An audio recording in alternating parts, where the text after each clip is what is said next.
sadari Bapa, kami hidup di dunia ini bukan hanya untuk menyenangkan diri kami sendiri. Untuk itu sore hari ini secara khusus Tuhan, kami berikan waktu kami untuk Tuhan. Kami datang di tempat ini untuk kami bersyukur Tuhan, untuk kami menyembah, tentunya untuk kami menyukakan hati Tuhan. Kami mengasihi Engkau Yesus. Terima kasih karena kami punya Allah yang baik. Dan kini tubuh, jiwa, dan roh kami siap untuk menyembah-Mu Tuhan. Haleluya Yesus. Kami mau menyembah Engkau Yesus dengan segenap hati kami, dengan segenap jiwa kami. Hatiku mau menyembah-Mu.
Indonesia. Mari bertepuk tangan sama-sama kita memuji Tuhan.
hati yang siap ditaburi oleh benih firman Tuhan.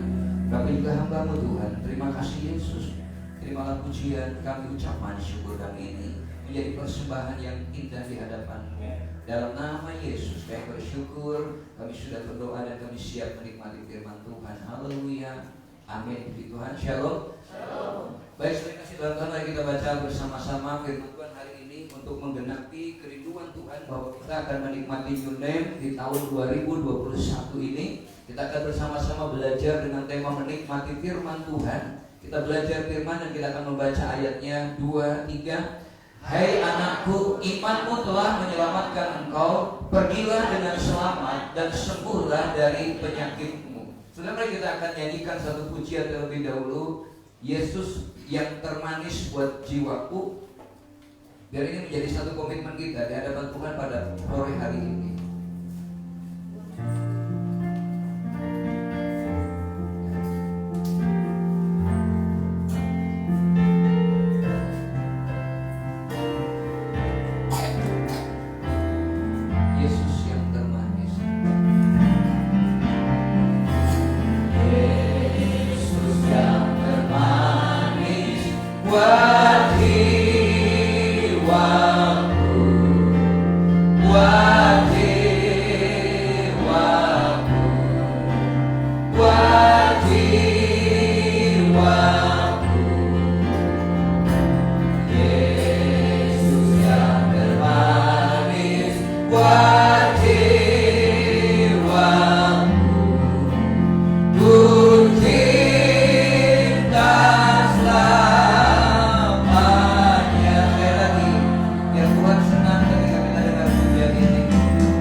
Mereka menikmati kehadiran Tuhan. Hal-hal yang tidak pernah sebelumnya terjadi begitu luar biasa. Sehingga banyak orang mengikuti Yesus. Dan setiap orang yang mendengar bahwa Yesus akan lewat daerahnya, maka begitu banyak orang tentu sudah berdiri di depan untuk menyambut siapakah yang akan hadir itu. Dan ketika mereka bercerita tentang Tuhan Yesus, maka waktu Yesus dari jauh bersama rombongannya lewat, mereka pasti akan bersama-sama berteriak, itu dia Yesus. Nah saudara, ketika mereka berteriak, itu dia Yesus. Next ya, aku nggak bergerak ya. Saudara perhatikan di situ, ketika mereka berteriak, maka kita memperhatikan pada kejadian itu ada seorang perempuan di satu tempat mendengar teriakan itu, dia hatinya mulai tidak tenang, mulai deg-degan juga. Kenapa? Karena dia sudah mendengar bahwa Yesus akan lewat daerah dia. Yesus akan masuk ke tempat di mana dia tinggal, sementara dia sendiri punya penyakit yang sudah sekian lama dideritanya. 12 tahun pendarahan, sudah menghabiskan seluruh harta bendanya. Dan kalau pada zaman itu orang yang sakit berlanjut apalagi pendarahan, bukan hanya sekedar dia menjadi najis bagi orang lain yang bersentuhan, maka kalau dia berani menyentuh dengan sengaja orang yang waras, orang yang sehat, dia akan dihukum, dirajam dengan batu. Yang berikutnya adalah bukan hanya itu, tentu orang akan mendiskreditkan dia, akan menghakimi dia bahwa itu sakit karena dosa, itu sakit karena kesalahan, itu sakit karena hukuman. Saudara, sesungguhnya yang diderita oleh orang yang sakit pendarahan itu Bukan pada sakitnya karena pendarahan, karena sudah berjalan selama 12 tahun. Yang membuat dia menderita adalah ketika dia mendengar omongan orang. Yang membuat dia jatuh adalah ketika melihat cara pandang orang terhadap dia. Sinisnya orang pada dia. Dia sudah menderita, orang sinis, orang menjauh. Itu yang membuat dia lebih menderita. Dan dia sadar, dia mendengar waktu itu Yesus akan lewat di daerahnya, tetapi dia sadar juga dia tidak mungkin berjalan mendekati Yesus. Maka kalau kita perhatikan orang itu kemudian yang selama 12 tahun itu tidak mungkin mendekat, kesadaran orang itulah yang membuat dia mulai berpikir. Dia mulai muncul ketenangan ketika dengar Yesus akan lewat. Tetapi dia mulai gelisah melihat, membayangkan bagaimana sikap orang-orang kalau tahu itu dia yang berlari mendapatkan Yesus. Tapi satu hal yang luar biasa yang muncul di dalam pikiran orang itu adalah dia mulai berpikir, ketenangan yang muncul di dalam jiwanya adalah ketika dia berpikir, asal ku jamah jubahnya saja, maka aku akan sembuh. Saudara dikasih dalam Tuhan, ketika dia berjalan mengatakan asal ku jamah jubahnya saja, saya masuk ke dalam peristiwa ini, melihat, memperhatikan begitu hebatnya perempuan ini. Dia tidak punya akses, sedikit sekali kemungkinan untuk datang kepada Tuhan, untuk mendekati Tuhan, sampai dia bilang asal ku jamah jubahnya saja, aku akan sembuh. Lalu saya mulai berpikir dengan jemaat yang sekarang punya peluang banyak untuk bertemu dengan Tuhan, tetapi banyak alasan untuk tidak hadir datang kepada Tuhan. Dia tak punya kesempatan loh, tapi dia bilang asal ku jamah jubahnya saja. Lalu apa yang dia lakukan? Saya percaya perempuan itu dengan berpikir asal ku jamah jubahnya saja, dia mulai mempersiapkan pakaian yang tidak bisa dikenali oleh orang-orang yang ada bahwa dia adalah orang yang pendarahan. Kenapa? Saking pengennya bertemu dengan Tuhan, saking pengennya menyentuh Tuhan, dia berpakaian seperti orang yang tidak bisa dikenal, orang asing di kampung itu. Kita orang Grandon, Pak De Joko pakai, kalau kita Pak De Joko pakai masker aja, saya sudah tahu tuh Pak Joko, saya sudah tahu tuh Pak Waljono, karena udah kenal. Tapi dia berusaha bagaimana menyembunyikan dirinya supaya tidak dikenal oleh lingkungannya. Ini kan satu perjuangan yang hebat untuk bertemu dengan Tuhan. Makanya wajar kalau dia itu kemudian disembuhkan oleh Tuhan. Karena ada hati yang luar biasa. Dimulai dari mana? Dari kedamaian yang ada di dalam dirinya. Ketika dia bilang asal ku jamahnya jubahnya saja, ada pengharapan waktu Yesus mau lewat, ada pengharapan ketika dia mau menjamah Tuhan. Dan waktu kesempatan itu tiba, entah dari lorong yang mana dia masuk, dia berlari mendapatkan Yesus. Dan dia benar-benar menjamah jubah Yesus. Seketika Alkitab mencatat dia menjadi sembuh.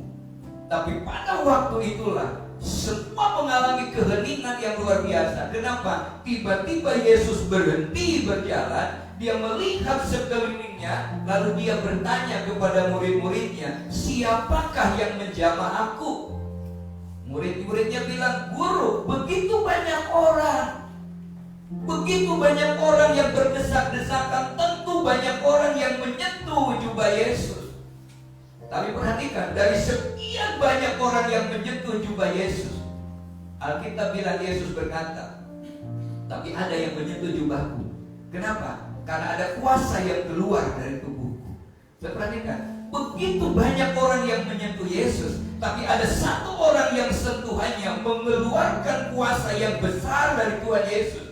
Adalah orang yang memiliki komitmen, memiliki kerinduan untuk menjamah. Dia datang mendekati Yesus bukan karena kebiasaan. Dia berjalan bersama Tuhan melayani bukan sebagaimana lazimnya, tapi ada satu kerinduan yang ada dalam tubuhnya. Karena pergumulannya dia berkata, asal ku jamah jubahnya saja. Saudara, kalau kita merindukan hal yang sama, datang ke tempat ini, kita datang di hadirat Tuhan, tidak menjamin maka semua orang yang mendatang lalu kemudian menikmati hadirat Tuhan. Orang-orang yang punya kerinduan itulah yang kemudian dia menikmati kata Yesus, ada kuasa yang keluar dari tubuhku. Dan akhirnya perempuan itu tersungkur di kaki Yesus. Dia tidak bisa menghindar. Kenapa? Karena dialah yang menikmati kuasa. Alkitab mencatat dia tiba-tiba menjadi sembuh pendarahannya. Dia menjadi segar tubuhnya. Dan dia membuka topengnya. Dia bilang kepada Yesus, buka topeng kerudungnya. Dia bilang kepada Yesus bahwa dia yang menyentuhnya. Semua orang berdiam. Kenapa? Dia menanti hukuman apa yang akan ditimpakan Yesus kepada orang itu. Kenapa dia sudah berani menyentuh Yesus? Tapi karena sekarang dia sudah sembuh, Yesus bilang kepada perempuan itu, "Hai anakku." Mari kita baca ayatnya 2-3. "Hai anakku, imanmu telah menyelamatkan engkau. Pergilah dengan selamat dan sembuhlah dari penyakitmu." Saudara dikasih di dalam Tuhan Yesus Kristus.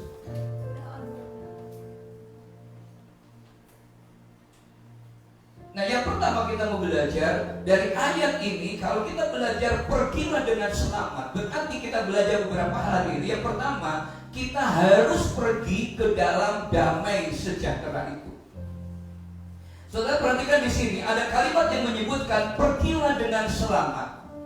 Dalam teks Yunaninya, pergilah dengan selamat, harusnya kata ini menggunakan go and eire. Tapi ayat itu berbeda. Dia menggunakan go eis eire.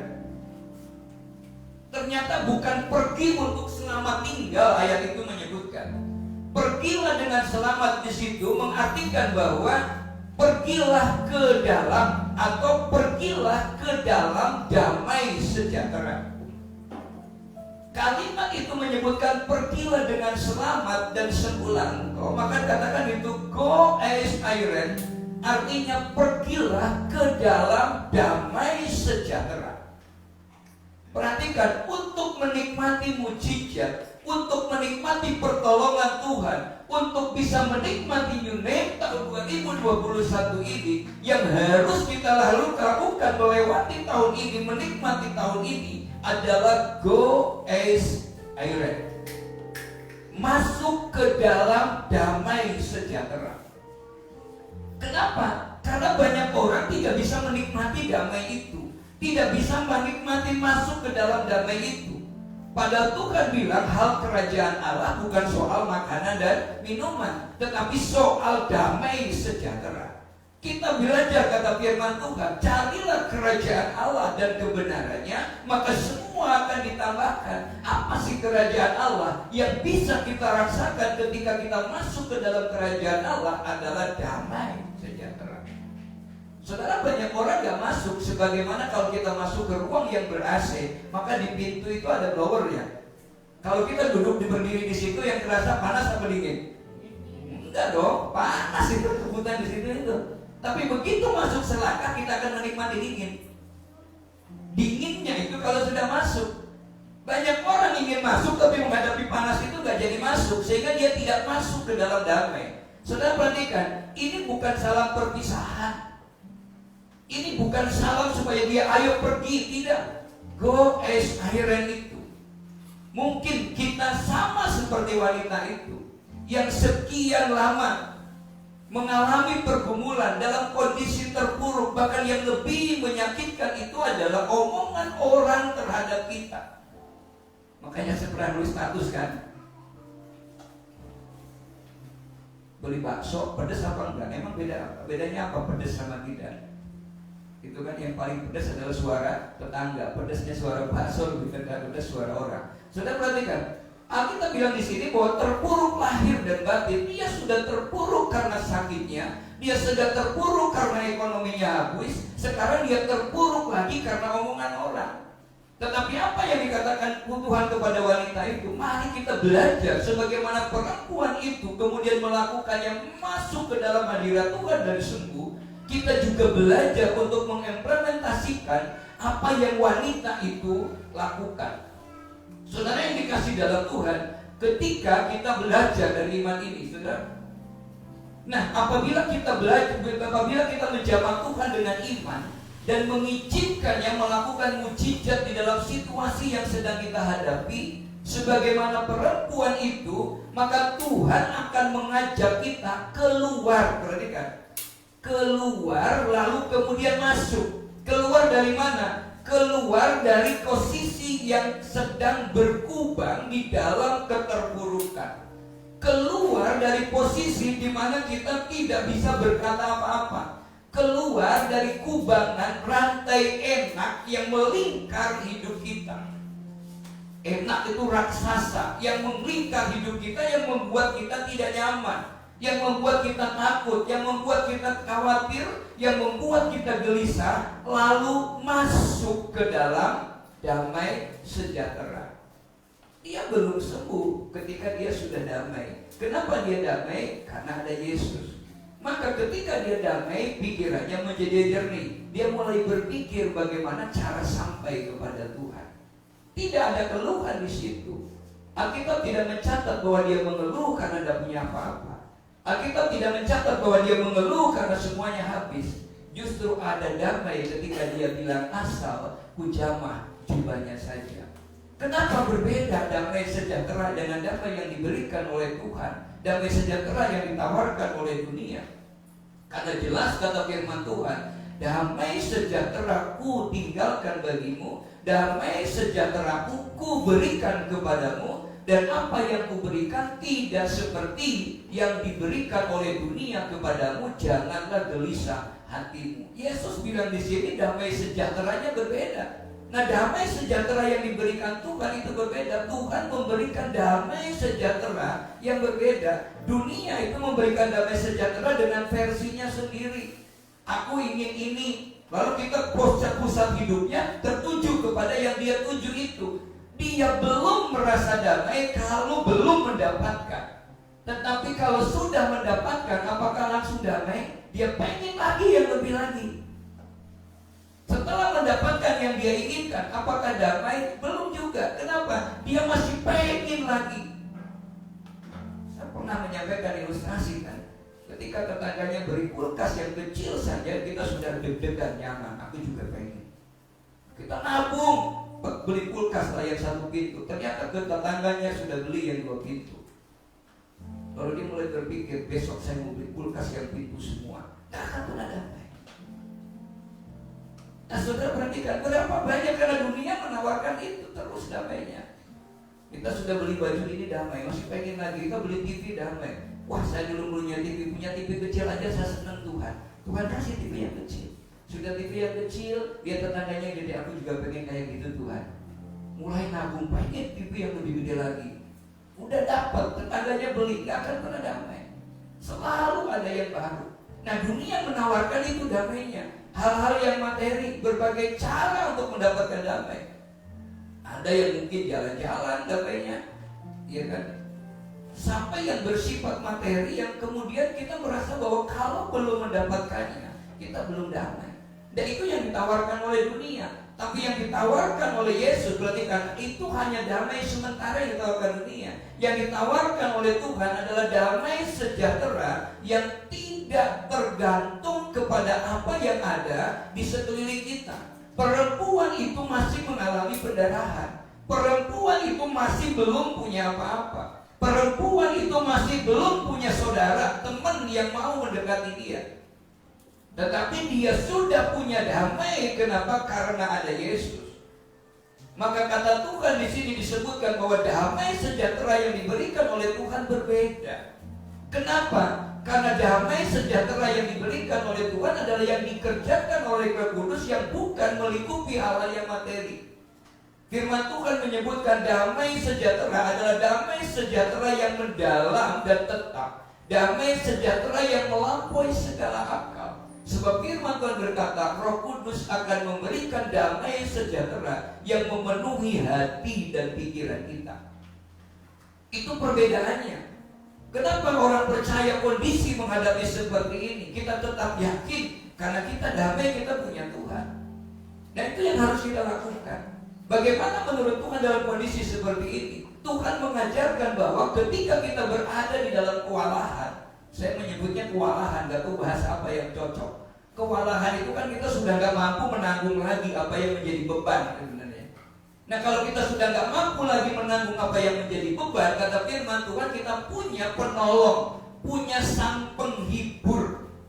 Punya penghibur. Siapa penghibur itu? Roh Kudus. Mari kita baca ayatnya 2-3. Semuanya itu kukatakan kepadamu selagi aku berada bersama-sama dengan kamu. Tetapi penghibur, yaitu Roh Kudus, yang akan diutus oleh Bapa dalam namaku, dialah yang akan mengajarkan segala sesuatu kepadamu dan akan mengingatkan kamu akan semua yang telah kukatakan kepadamu. Penghibur dalam konteks ini adalah Parakletos, artinya seorang yang diutus kepada seseorang. Perhatikan, seorang pribadi yang diutus kepada seseorang yang untuk mendampingi seseorang. Untuk apa? Untuk menolong di dalam segala sesuatu. Roh Kudus menolong dalam segala sesuatu untuk kita mengingat lagi firman Tuhan, mengingat lagi janji Tuhan, mengingat lagi apa yang Tuhan sudah kerjakan.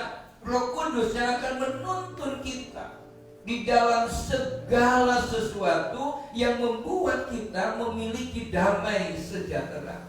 Itulah makanya kalau kita tahun 2021 salah satu yang kita rindukan adalah new name yang Allah tetapkan bagi kita sebagai pribadi yang memiliki damai sejahtera. Nah kalau kita dalam gelombang itu kemudian kita masuk ke dalam hadirat Allah, dipenuhi Roh Kudus, maka gelombang damai sejahtera itu yang akan masuk di dalam kehidupan kita.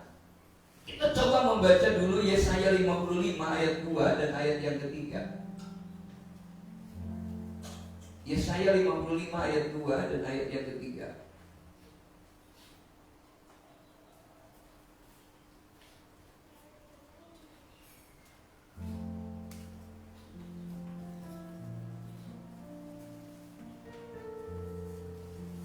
Ada yang udah ketemu?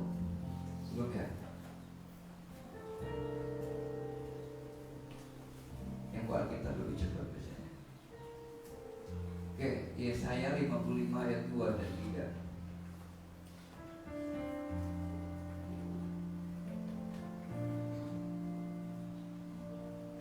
Ada yang udah ketemu? Yesaya pasal 55 ayat 2 dan 3. Mengapakah kamu belanjakan uang untuk sesuatu yang bukan roti, dan upah jerih payahmu untuk sesuatu yang tidak mengenyangkannya? Dengarkanlah aku, maka kamu akan memakan yang baik, dan kamu akan menikmati sajian yang paling lezat. Sendengkanlah telingamu dan datanglah kepadaku, dengarkanlah, maka kamu akan hidup. Aku hendak mengikat perjanjian abadi dengan kamu menurut kasih setia yang teguh yang kujanjikan kepada Daud. Perhatikan kata Tuhan di sini, dengarkanlah maka engkau akan makan yang baik. Sedengkanlah telingamu dan dengarkan.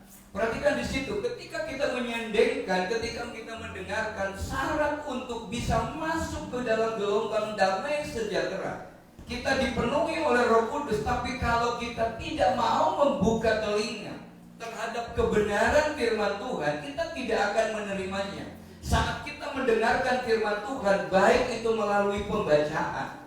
Makanya kalau baca firman harusnya ada kata-kata yang keluar, nggak cuma diam, supaya telinga kita mendengar.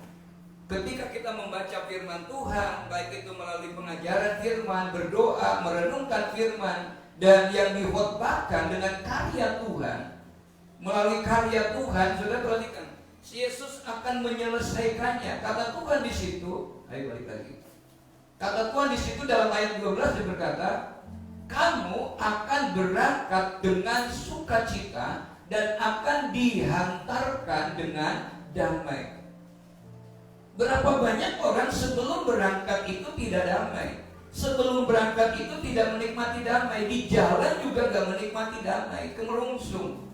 Kalau kita punya damai kata Tuhan, maka kita akan diantar berangkat dengan sukacita dan akan dihantarkan dengan damai. Jadi perhatikan di sini, saat kita mendengar firman, menuju tempat kerja, di rumah, sedang jalan-jalan, kita akan menikmati sukacita dan akan memenuhi kita, kemudian menuntun kita yang keluar dari masalah yang sedang kita hadapi. Kita pengen keluar dari masalah, tapi kita gak masuk ke dalam damai. Kenapa? Karena dengan kondisi inilah maka akan masuk ke dalam keadaan di mana kita akan menikmati keselarasan di dalam damai sejahtera. Saudara perhatikan, Roh Kudus mengajarkan segala sesuatu saat kita masuk ke dalam damai sejahtera. Yang ditinggalkan oleh siapa? Oleh Raja Damai. Roh Kudus akan menuntun kita ke dalam raja, ke dalam lubang sejahtera yang ditinggalkan oleh Raja Damai, yang kata firman Tuhan berbeda dengan damai yang diajarkan oleh dunia. Kenapa nggak bisa bergeser lagi?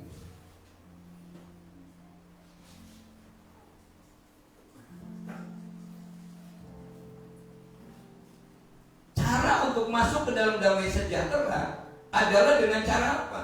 Dengan cara menjaga hati kita supaya kita tidak gelisah dan kita tidak gentar. Dalam Kolose 3 ayat 15 berkata, hendaklah damai sejahtera Kristus memerintah dalam hatimu, karena untuk itulah kamu telah dipanggil menjadi satu tubuh, dan bersyukurlah. Saudara yang dikasihi di dalam Tuhan, kita mungkin sering mendengar hendaklah damai sejahtera memerintah. Kata memerintah di situ menggunakan kata brabeu. Artinya apa? Brabeu itu berarti mengizinkan. Mengizinkan damai sejahtera menguasai kita. Tuhan memberikan damai, tetapi kalau kita tidak mengizinkan, maka damai itu gak akan ada dalam hidup kita. Sama seperti Tuhan katakan, lihat aku berdiri di muka pintu dan aku mengetuk. Apakah Yesus langsung masuk? Tidak. Sebab kata Tuhan, barang siapa membukakan pintu, mendengar dan membukakan pintu, maka aku akan masuk.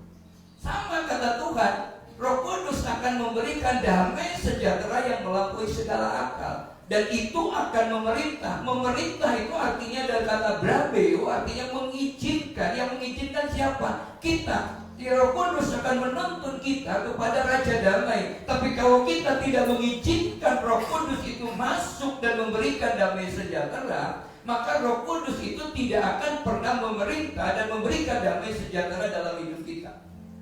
Mari kita belajar untuk mengizinkan supaya gelombang damai sejahtera itu masuk di dalam hidup kita. Karena kata brabeu artinya mengizinkan damai sejahtera menguasai hati kita. Nah, kita kembali kepada apa yang terjadi kepada perempuan itu. Saudara dikasih dalam Tuhan, belajar kepada perempuan itu. Saya sangat menyukai kalimat-kalimat yang disampaikan di ayat yang ke-34. Perhatikan perempuan itu, dia sudah sembuh dari penyakitnya. Ketika Yesus berkata, hei anakku, imanmu sudah menyelamatkan engkau. Waktu itu perempuan itu sudah sembuh apa belum? Udah sembuh apa belum waktu Yesus bilang begitu? Sudah sembuh dia. Ketika dia bilang asal ku jamah jubahnya saja, dan dia benar-benar menjamah, dia sudah sembuh. Yesus berhenti berpaling, dan siapa yang menjamah? Perempuan itu kemudian ngaku sayang. Lalu Yesus bilang, imanmu telah menyelamatkan engkau. Perhatikan, waktu Yesus bilang begitu, perempuan itu sudah sembuh. Tapi Yesus berkata, imanmu telah menyelamatkan engkau. Yang aneh adalah ayat itu tidak berhenti pada kalimat itu, tapi ada kalimat berikutnya yang menyebutkan, pergilah dengan selamat dan sembuhlah dari penyakitmu. Saudara, ini yang Allah inginkan dari kita. Dua kalimat ini tidak boleh terpotong, harus menjadi satu kesatuan. Kata imanmu telah menyelamatkan engkau, saudara dikasih dalam Tuhan, ini menggunakan kata perfect tense. Sudah selesai, kata perfect. Sudah selesai, tetapi masih berlanjut sembuhnya. yang sudah terjadi tetapi masih berlanjut. Kesembuhan yang di wanita itu sudah terjadi saat dia menjamah jubah Yesus dan sudah sembuh sampai hari ini. Kata perpeksis itu sudah sembuh. Tetapi kalimat berikutnya yang menyebutkan bahwa pergilah dengan selamat dan sembuhlah dari penyakitmu, ini menggunakan kata waktu sekarang, present tense. Waktu sekarang, waktu yang sedang berlangsung. Artinya kalau kalimat itu digabungkan dalam bahasa sehari-hari, maka akan berkata, engkau memang sudah sembuh. Masuklah ke dalam damai sejahtera, tinggallah di dalam damai sejahtera, maka kesembuhanmu akan tetap untuk selamanya. Coba kita belajar kalau kalimat ini, kata engkau diganti dengan kata saya. 2, 3, saya sudah sembuh. Masuklah ke dalam damai sejahtera, tinggallah di dalam damai sejahtera, maka kesembuhan saya akan tetap untuk selamanya. Makanya Tuhan bilang, imanmu telah menyelamatkan engkau, itu sudah terjadi. Dan sudah terjadi itu, maka dia sudah terjadi terus sembuh. Tetapi kata Tuhan, pergilah dengan selamat. Ini waktu sekarang. Ayo pergi, masuk. Go as Aaron, masuk ke dalam damai sejahtera, lalu tinggal di dalam damai sejahtera, maka kesembuhanmu itu akan tetap untuk selamanya. Kalau Tuhan memulihkan, tidak hari ini sembuh, besoknya jatuh. Tidak hari ini sehat, besoknya sakit. Bukan mau seperti orang ditolong Tuhan, lalu ketika ditolong Tuhan sampai di tempat yang sudah ditunjukkan oleh Tuhan, lalu dia berkata, matur nuwun, matur nuwun, matur nuwun Gusti Yesus, kula matur nuwun. Tapi selesai, habis itu tidak ingat Tuhan lagi. Tapi Tuhan katakan, kamu sudah sembuh, sekarang masuk ke dalam damai, tinggal di dalam damai, bersama dengan Tuhan, dipimpin oleh Roh Kudus, maka kesembuhan itu akan tetap untuk selama-lamanya. Nah, itu yang terjadi. Kalimat itu yang luar biasa. Yesus tidak hanya sekedar menyingkapkan rahasia untuk menerima kesembuhan saja, tetapi Yesus juga meringkapkan untuk kita sembuh terus dan berjalan di dalam kesembuhan yang holistik. Bukan hanya kesembuhan fisik saja. Sebab perempuan itu waktu disembuhkan fisiknya, dia juga disembuhkan dari luka batinnya. Dia juga disembuhkan dari daya atau dari penerimaan orang yang di sekitarnya. Dia juga disembuhkan dalam status sosialnya. Dia juga disembuhkan dari perasaan takutnya. Dia tidak lagi takut bersentuhan. Dia tidak lagi takut berinteraksi. Dia tidak lagi takut untuk muncul ke permukaan. Sebab sekarang fisiknya dia sudah disembuhkan, batinnya dia sudah disembuhkan, pikirannya sudah disembuhkan, sehingga dia mengalami kebebasan yang holistik. Itulah yang Allah izinkan ketika dia, imanmu telah menyelamatkan engkau, pergilah dengan selamat dan sembuhlah engkau. Tuhan mau kita sembuh, kita masuk ke dalam damai sejahtera, lalu kemudian tinggal di dalam damai sejahtera, lalu kemudian kita menikmati kesembuhan, pemulihan, bukan setahun 2 tahun, tetapi kita menikmatinya untuk selama-lamanya. Bahasa Jawanya, kita masuk ke dalam keadaan damai sejahtera, toto titi tentrem, kerto raharjo, gemah ripah loh. Lengkap banget. Artinya apa? Ya. Kalimat yang panjang apa tadi? Toto titi tentrem, itu adik kakak. Kakak beradik, toto titi tentrem, lalu kerto raharjo, gemah ripah loh jinawi. Apalagi sananya. Jadi perhatikan, keren banget. Tuhan mau seperti itu. Mari kita mau belajar, bukan hanya mau sembuh sekarang, bukan hanya mau selamat sekarang, tapi kita mau belajar seperti perempuan itu. Saudara, Tuhan menyediakan yang terbaik bagi kita, yaitu agar kita bisa berjalan di dalam kesehatan ilahi, lalu masuk ke dalam damai sejahteranya dan tinggal di dalam damai sejahtera. Bukan hanya damai setelah ibadah, tapi pulang ibadah tetap kita damai. Bukan hanya damai setelah dipulihkan, tapi kalau Tuhan mau, bukannya pulih secara fisik seperti perempuan ini, status sosialnya dipulihkan, berinteraksinya dipulihkan, jiwanya dipulihkan, tidak lagi menghadapi tekanan, dia benar-benar dipulihkan. Dan Alkitab tidak pernah mencatat bahwa perempuan itu kemudian tidak mengalami keberanian di dalam hidupnya. Mari kita mau belajar, biar Yunim untuk tahun yang inilah kita mau belajar bahwa kita akan menikmati damai sejahtera. Selamat menikmati Yunim di era new normal ini. Memang keadaan tidak normal, tapi keadaan ini new normal yang baru itulah yang membuat kita tetap ada nama yang baru yang mau Tuhan sematkan di dalam kehidupan kita. Apapun persoalan hidup kita, kadang-kadang lebih berat suara orang, tekanan dari omongan orang, kita tidak sanggup menerimanya. Tapi kita mau belajar sekarang, kita mau datang seperti perempuan yang tidak berdaya itu kepada Tuhan. Kenapa? Karena dia tahu hanya dia yang menjadi pengharapan hidupnya. Kita mau belajar menyerahkannya. Kenapa? Karena perempuan itu kemudian mendapatkan kebebasan yang sempurna. Kata Tuhan, masuklah ke dalam damai, tinggallah di dalam damai, dan terimalah kesembuhan untuk selama-lamanya. Kita bersyukur kau Tuhan jadi sandaran.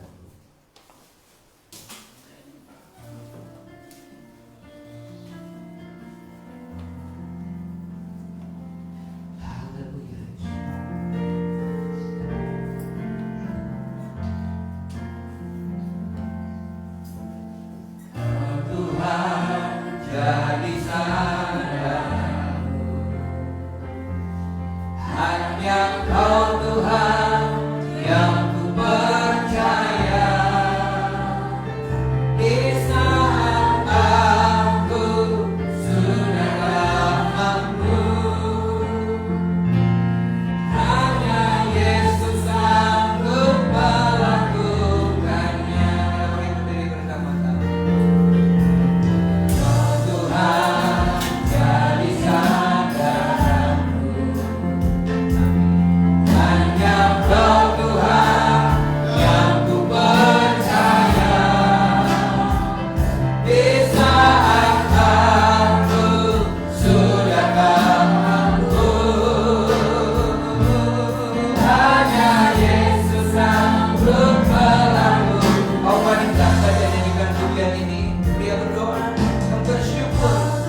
Pergilah dengan selamat dan sembuhlah dari penyakit, dari masalah, dari persoalan itu.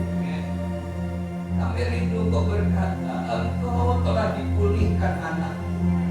Masuklah ke dalam damai sejahtera. Tinggallah di dalam damai sejahtera. Maka engkau akan tetap ada di dalam pemulihan untuk selama-lamanya. Tuhan, terima kasih. Kami hari ini sudah mendengar firman. Kami sudah mendengar perkataan. Maka sebagaimana wanita itu Tuhan, dia kembali dengan sukacita. Dia kembali dengan pemulihan yang holistik. Dia kembali dengan tidak lagi terpenjara, terbelenggu oleh keadaannya. Karena bertemu dengan Tuhan. Hari ini juga kami rindu, kami menikmati hal yang sama. Kami pulang dengan sukacita. Kami pulang dengan bergembira. Kami pulang dengan kepastian iman. Kami sudah disembuhkan. Kami sudah dipulihkan. Kami sudah dibebaskan oleh Tuhan. Terima kasih Tuhan. Terima kasih Yesus. Sehingga damai sejahtera Allah ada dalam hidup kami. Your name bagi kami hari ini adalah pribadi yang memiliki damai sejahtera. Terima kasih Tuhan, terpujilah nama-Mu. Jadilah Engkau menjadi pusat di dalam hidup kami. Dalam apapun yang kami kerjakan dan lakukan, kami percaya kalau ini terjadi, Tuhan akan membuat segalanya berhasil dan beruntung dalam segala yang baik. Berkati bangsa dan negara kami, berkati pemerintah yang ada, dan memberkati lingkungan di mana Tuhan tempatkan kami. Terima kasih Tuhan. Kami bersyukur dan kami tidak memberikan korban persembahan, kuduskan persembahan kami jadi persembahan yang berbau harum di hadapan Allah. Berikan berlipat kali ganda bagi kehidupan umat Tuhan. Dalam nama Yesus kami siap untuk menikmati berkat Tuhan. Tuhan memberkati Engkau dan melindungi Engkau.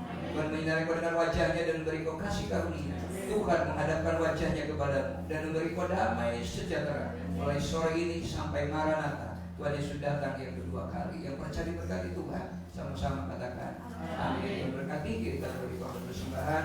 Jangan lupa dalam doa buat pembangunan di sebelah masih membutuhkan dana sampai ngecor 10, kita sudah ada 2,45 dan sampai selesai mungkin sekitar 25. Tentu dalam doa Tuhan yang sudah memulai, pasti Tuhan juga yang akan menyelesaikan. Amin. Kita berjumpa pada hari Rabu di ibadah persekian.